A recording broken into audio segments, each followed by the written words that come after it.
Hello everyone, welcome back to the channel. In this video tutorial series, we are going to learn MongoDB from beginner to advanced. So, सबसे पहले हम देखते हैं कि MongoDB क्या है। MongoDB एक डेटाबेस है जिसके अंदर हम डेटा को स्टोर कर सकते हैं एंड डेटा को रिट्रीव कर सकते हैं।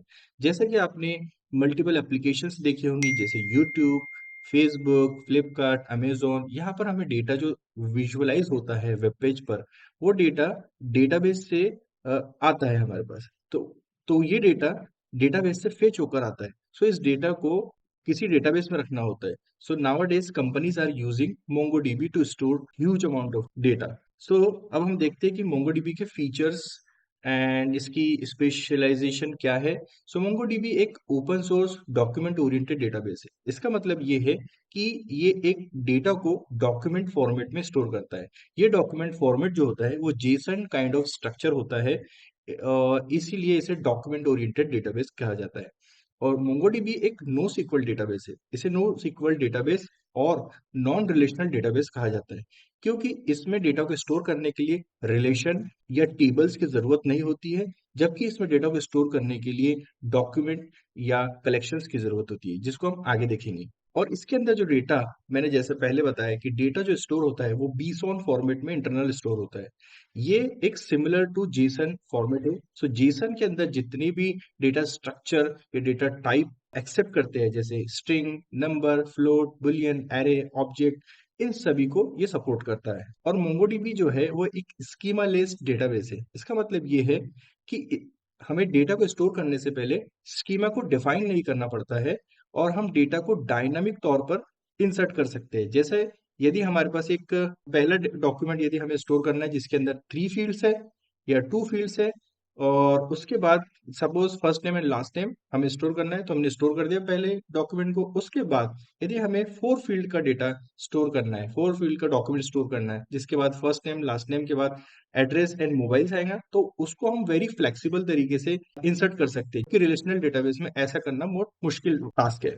सो MongoDB में डेटा को कलेक्शंस के अंदर स्टोर किया जाता है और कलेक्शन इक्वल होता है टेबल्स की। So collection is a group of documents. So इसके अंदर मल्टीपल डॉक्यूमेंट्स होते हैं एंड जो फाइनली डेटा को स्टोर करते हैं हम डॉक्यूमेंट के अंदर करते हैं। And document is a collection of fields. So जो हमारी फील्ड्स होती है, जो फील्ड जो होती है वो की एंड वैल्यू पेयर से मिलकर बनती है। सो इसमें हम डेटा को की एंड वैल्यू पेयर के साथ स्टोर करते हैं।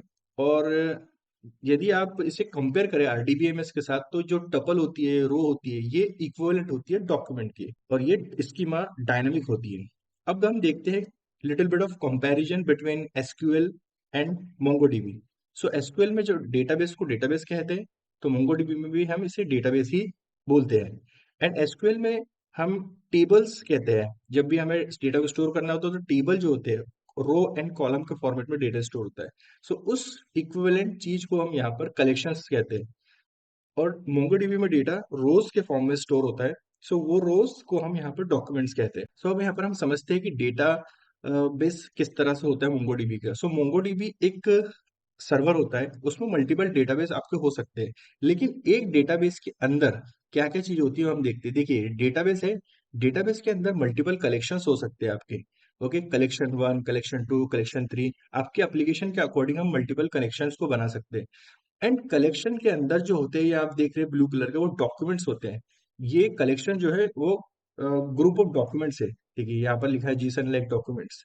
सो इस तरह से ये जो कलेक्शन होता है हमारा ग्रुप ऑफ डॉक्यूमेंट्स होता है एंड जो डेटाबेस होता है वो ग्रुप ऑफ कलेक्शंस होता है।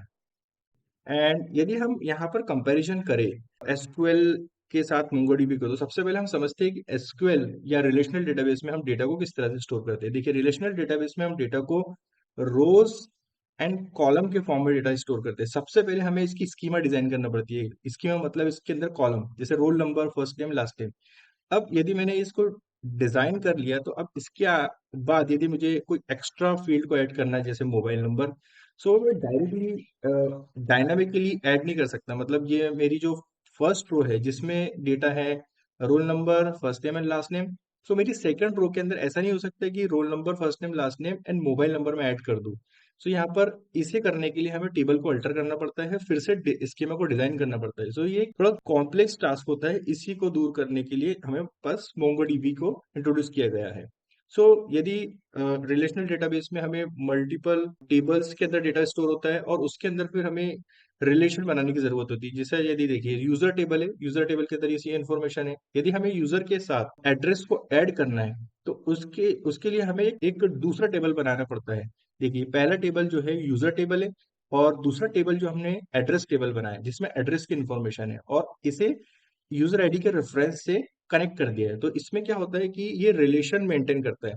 तो यहाँ पर देखिए यूजर आईडी का 101, यहाँ पर यूजर आईडी 101 101, मतलब यूजर आईडी 101 के दो एड्रेस है, एक परमानेंट एड्रेस है, एक टेम्परेरी एड्रेस है। सो इसके लिए हमें मल्टीपल टेबल्स को मेंटेन करना पड़ता है और फिर डेटा को फेच करने के लिए कॉम्प्लेक्स ज्वाइन लगाना पड़ता है जो कि इफिशिएंट तरीका नहीं है और थोड़ा स्लो होता है। अब इसी चीज को यदि मैं मोंगोडीबी में हमें इंसर्ट करना है या हमें मोंगोडीबी में इसके साथ पुट करना है तो हमें कुछ नहीं करना है, एकदम सिंपल जेसन ऑब्जेक्ट जो होता है, जेसन ऑब्जेक्ट की तरह इसमें डेटा स्टोर होता है। जैसे देखिए first name, last name and address. जैसे आप रिलेशनल डेटाबेस में एक दूसरा टेबल बनाते थे तो इसमें दूसरा कलेक्शन बनाने की जरूरत नहीं है, आपको सिंपली उस डेटा को एम्बेड करना है। इसे नेस्टेड डॉक्यूमेंट बोलते हैं।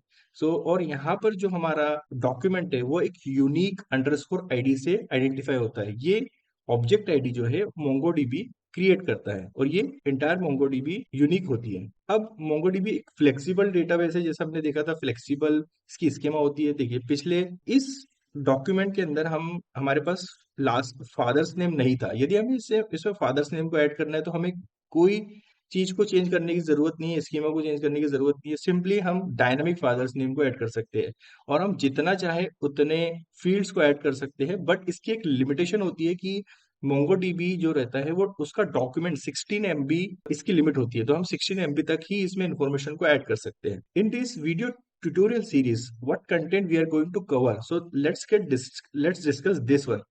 हम इसमें इंसर्ट कवर करने वाले हैं।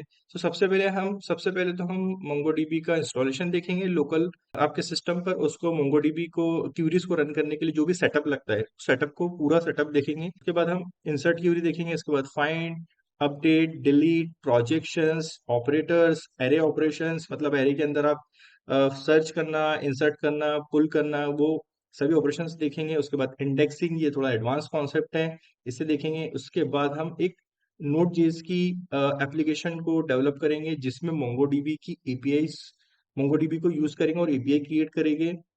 एंड आफ्टर दैट हम सीखेंगे एग्रीगेशन। ये भी एक एडवांस टॉपिक है लेकिन ये बहुत इंपॉर्टेंट टॉपिक है if you we want to work in the real time projects. That's it guys in this video, thank you very much.